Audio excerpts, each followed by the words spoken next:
Morning. He's live from Parktown to give us a sense of what to expect in proceedings as they come through today. Manqoba, a very good morning to you. Give us a sense of what it's like there, of expectancy in Parktown this morning.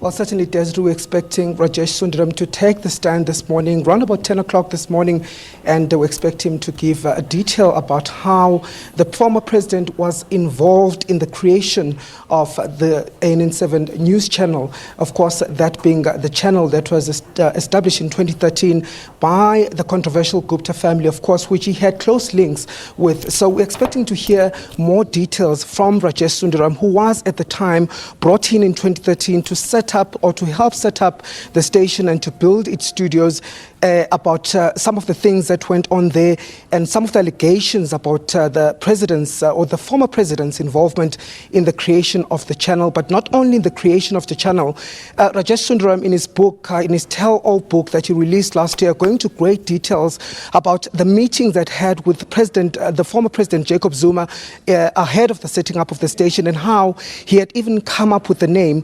ANN7, which the station had used, and saying that initially he had suggested that the news channel be called Africa News Network, but of course that name was already taken at the time. So Sundaram going into detail about how then they had to change the name and put a 7 at the end for trademark purposes. And so he says that Zuma's involvement was very deep in the setting up of the station, and as so far also as dictating some of the editorial policies of the station. So those are some of the things that we expect him to go into detail about.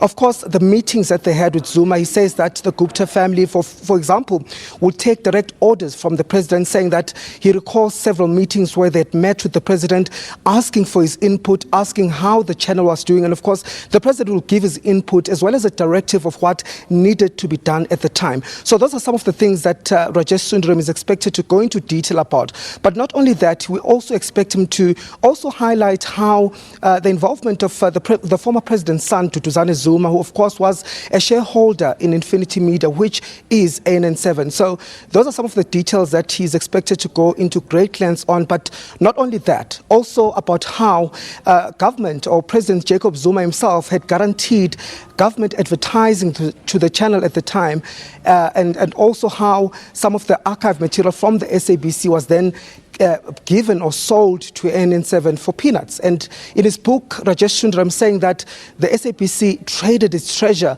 for peanuts, and that's how he described this particular transaction that took place at the time. But beyond that, we also expect to hear how the station was used to drive a particular narrative, and also how it was used as a propaganda tool for President Jacob Zuma as well as the ANC in order to paint them in a certain light. We heard that Rajesh Sundaram had written that President had complained that some media were painting him in a negative light, and therefore he needed to use the station in order to create some sort of a positive identity for himself as well as the ANC at the time. Manqoba, one expects that Rajesh's testimony will center mostly around things he has already written in the book. What becomes to those assertions once they are accepted by the Commission?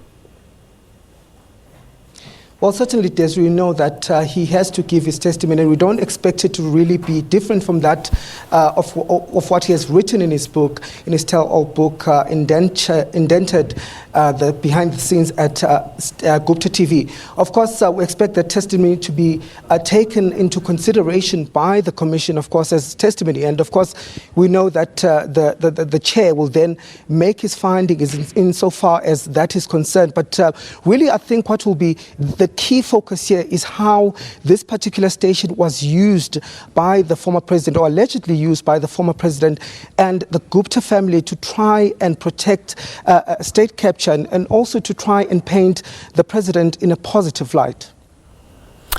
Manqoba, thank you so much. What time can we expect proceedings to start? Well, the proceedings are expected to start at 10 a.m. this morning.